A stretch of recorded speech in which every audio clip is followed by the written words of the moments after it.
these markets are far away from Montreal, duh. But what's it like to see kids in your jersey, your Victoire jersey, in Seattle, in Vancouver? Like, this league's only 2 years old. Jerseys just came out this year. What does that say about the support for this league and for women's hockey? It's a movement. I think we're all this together, and honestly seeing like kids wearing different jersey with our names on, with different logo, for us, that's what it's all about. We want to grow that league. We're doing this by playing our best. We're doing with this league, we're just putting our best product on the ice, and it's been amazing to see. It's been year 2. The season just started. It's getting better game after game, and honestly, in every market, there's people in the stands. Seeing the fans there, it's been unbelievable. And for us to do that, it's beyond our wildest dream, and we're very, very privileged to do that. How has that exceeded your wildest dreams? We're watching it. I mean, I show highlights every weekend of the games. But how, as a player who's been in the game so long, what stands out the most to you both to see you? Do we have time? Do we have a lot of time? I think honestly everything since last year. Since Village and King started the draft, I think it was very powerful.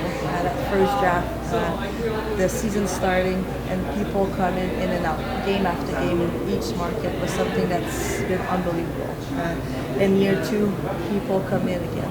Honestly, like maybe I thought it was going to be a honeymoon phase where people are excited for the first couple of games and then they kind of go back in their own ways. But honestly, people have been excited coming to our games. They're excited to come to our game. It's a party. Like honestly, they come to our game, and honestly, talking about Montreal is something very special. Our fans are there for us. They're enjoying the game. They're enjoying the show.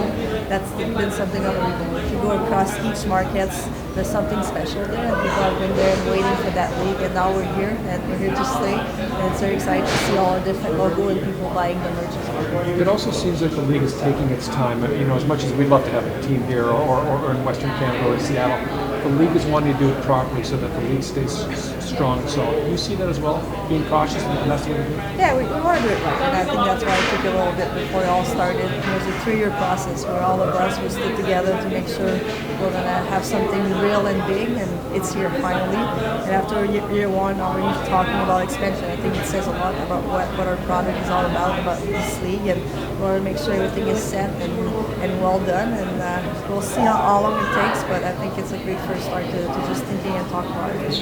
The other piece of the takeover tour is all the clinics and stuff that you're putting on for the local kids. What's that like to see that on the other side of the country and see that engagement and the future of this game?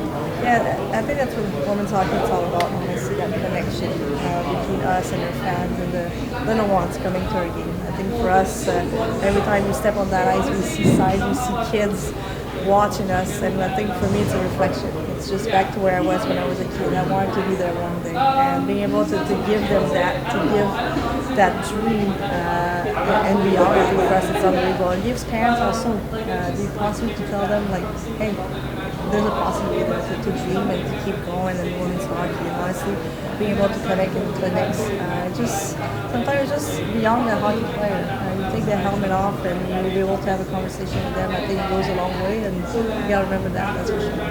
I know the games last year in Toronto and Montreal, especially in the NHL rinks, were emotional for you. Does that still hit every time you play in front of what's going to be, a big crowd here tomorrow as well? Yeah, I think I'm getting old. I think I'm getting a little softer. So no, I think it's always very pretty awesome. It's always such a privilege to be able to be in these buildings and big crowds. So I don't take it for granted. I think those are the best moments, and we have a new group in Montreal. So very excited to be on that PWHL tour here all together and having our next city here in Vancouver. You placed the game last time against Toronto as well. Is it going to be a little bit more intense for the fans seeing their first PWHL game? Yeah, for sure. I think every game, it's a final game for all of us. Honestly, it's 30 games, so it's short, so every game matters. It's 3 points, so it's going to be exciting. It's going to be a great game, and it's going to be really physical. Juste revenir ici à Vancouver, je pense que pour moi, c'est un souvenir assez mémorable dans mon cœur de pouvoir avoir vécu mes premiers Olympiques ici à Vancouver, de revenir avec un nouveau groupe. C'est super spécial. Je pense que pour moi, je prends pas ça pour acquis. C'est des moments assez spéciaux, puis très cool de pouvoir revenir ici puis de pouvoir porter le logo à la victoire.